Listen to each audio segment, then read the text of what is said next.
Hello, I'm going to do a video. I'm making fiddlehead pie. This is out of Monty's Fiddlehead book.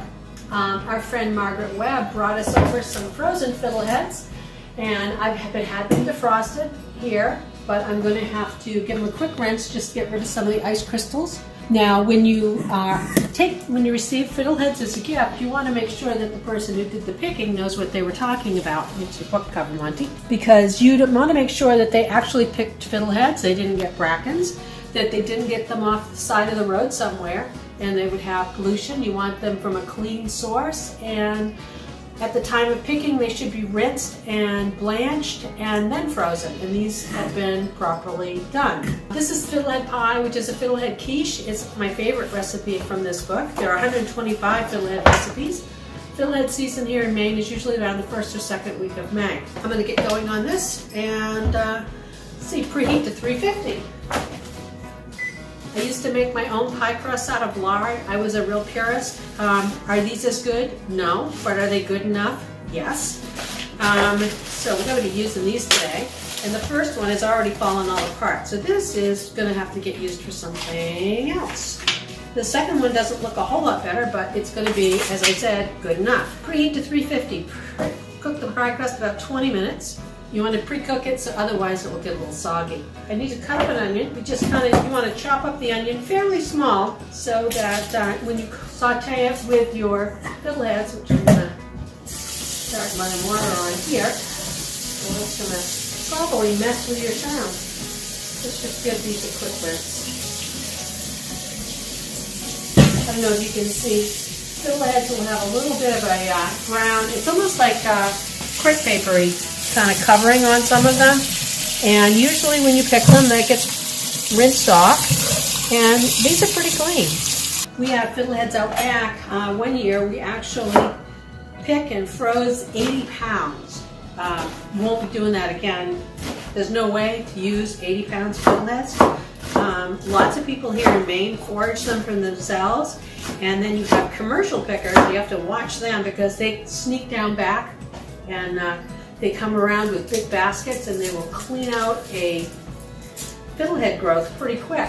And you have to be careful because overpicking can damage the plant, and then you won't have as many or any in the following year.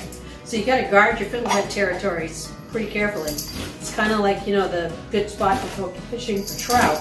My husband Monty, also the cameraman, he and his friend Linwood made this book. Linwood took all the photos, and then Monty did all the research. It's kind of got a life of its own. They sell lots of these books every spring, and they're at the Fiddlehead Festival in Farmington, Maine every year, signing books.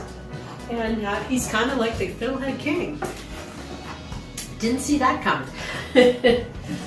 Okay, we're almost ready. We're going to just saute these up a little bit together. Probably a little bit too much oil, but can't do too much oil. Let's see. Onion. Oops, we got the cat kind of join us. Fiddleheads. And as I said, this is called fiddlehead pie. It's recipe number 5 in the book. It's a fiddlehead quiche. So we're going to saute these up. We're just sauteing the fiddleheads and onions. We're going to do this, and they are going to wilt down a little bit. I think that fiddleheads most comparable would be asparagus. So if you don't have fiddleheads in your area, you definitely could swap out asparagus for this recipe. Jumping ahead, I had thought about canceling this video because when I pulled these pie crusts out, there were a lot of cracks in them. So anyway, I've decided to proceed ahead. I have taken my sauteed fiddleheads and onions and put them in the cracked crust.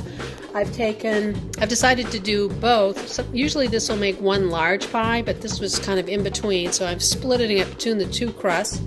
I've taken 5 eggs, a little over a cup of half and half, some Grey Poupon mustard, and a little salt and pepper, and I have blended that in the Blendtec.